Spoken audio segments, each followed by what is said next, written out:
Hello everyone, welcome back to the White One Auto YouTube channel, and we have an update. So this vehicle was in the shop maybe a couple months ago for a charge light, and we found that it needed to have the correct alternator and a connector.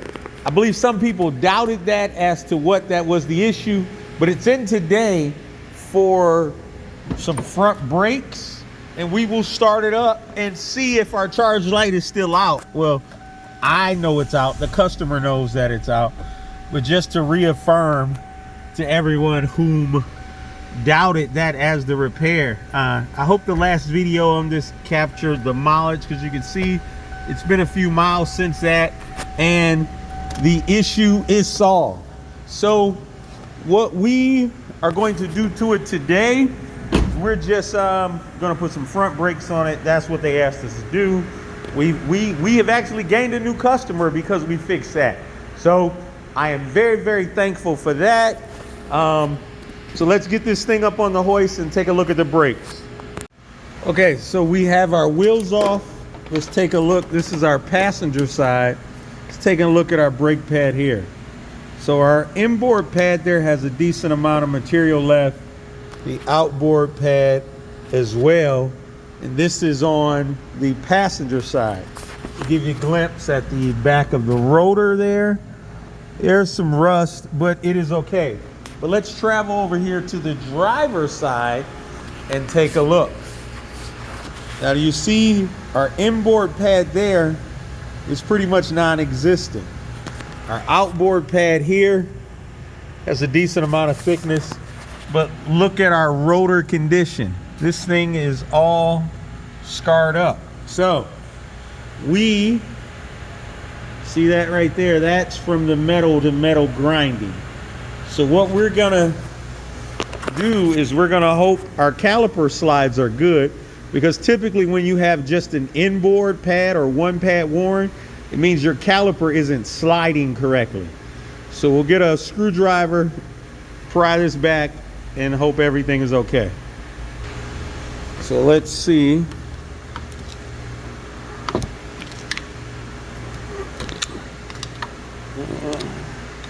Of course, it never works on camera.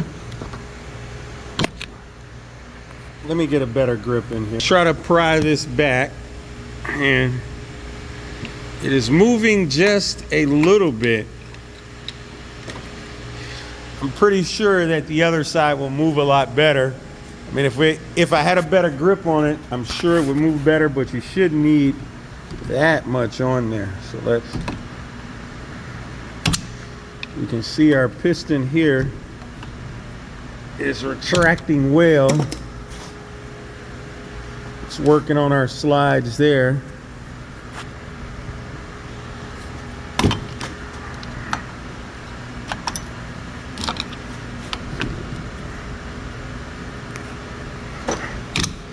Our caliper, you can see it will move a lot freer here. So let us,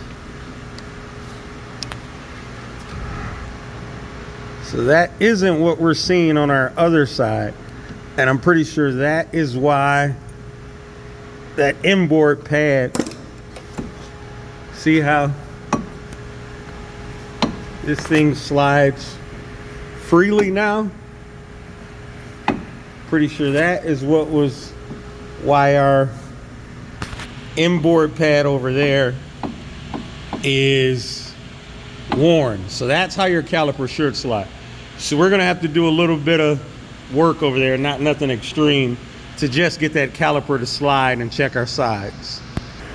So as you can see, we were able to get our brake pad, which is right here, pressed back, but our caliper will not slide.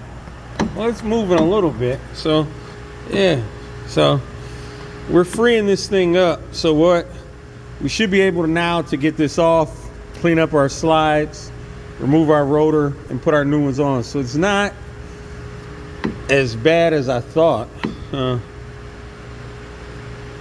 So let's get this thing off. Okay, so we got our caliper off. Our slides are pretty good here, so we are looking good there. Let's take a look at our pad. It is definitely worn metal to metal. So that is weird. Here. There's the tip of my screwdriver I broke trying to get it off. But and this is a better look at our rotor here. So we are replacing the rotor. We'll finish pressing our piston back all the way in. So let us press our piston back in.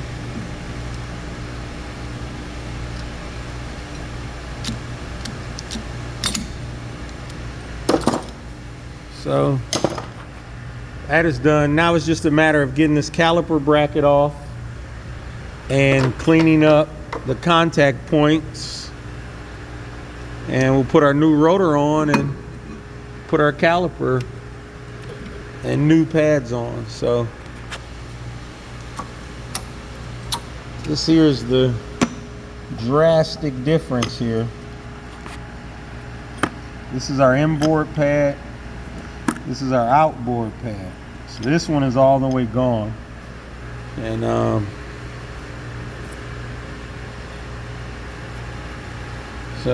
but our slides are moving pretty good. So what we'll do is like I said, we will get this bracket off next, clean all this up, get our rotor off, clean up our hub, and keep it moving. So I urge everyone, please use your impact driver to get these rotor screws loose, and then we'll finish turning that out, clean up our hub surface, and then we have already started cleaning up our caliper brackets so we can lube that up and put the new anti-rattle clips in. So we'll just keep moving forward. Okay, so this is what we're going to use for our contact points, like here and on our pads. And this is what we're going to use to lube up our slides. So we're about to do that next. Okay, so we got our pads lubricated. We've also placed some lubrication inside our anti-rattle clips. And then we've placed the pads inside the caliper bracket. And remember, on this application, the telltale tab, when the pad is wearing, goes on the side where the piston is. So that's where it's going to be your inboard brake pad. And then so now we will put this onto the vehicle because we have our rotor on. We've cleaned it off with brake clean. We use our impact driver to put our screw back in. We also put a little bit of anti-seize on this screw and some fluid film behind the rotor. So now we can get this on. So now this side here is all the way done. You can see this is where our brake pad was metal to metal. Our caliper slides freely. That's how you want it to do. And the only noise we hear, just our brake pads grabbing. So this thing is all set. So we'll move ahead and do the other side. Just the key points I want to make note of. We only had one rotor screw, so that's why we only put one back. But always use the impact driver there. Remember to clean up this caliper bracket very well.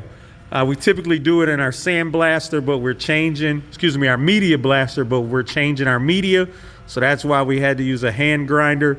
But clean that up real well. Don't grind on the brake pad to get it to fit. And I would recommend that you always replace these anti-rattle clips. Plenty of lube on all your contact points where that pad slides.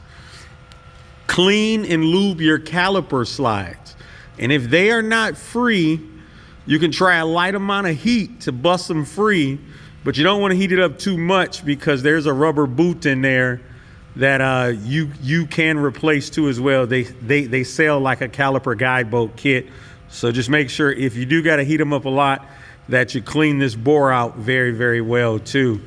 And after you're done, this caliper should move freely. And that's it. Thank you for following along us with our alternator comeback here. White One Auto out.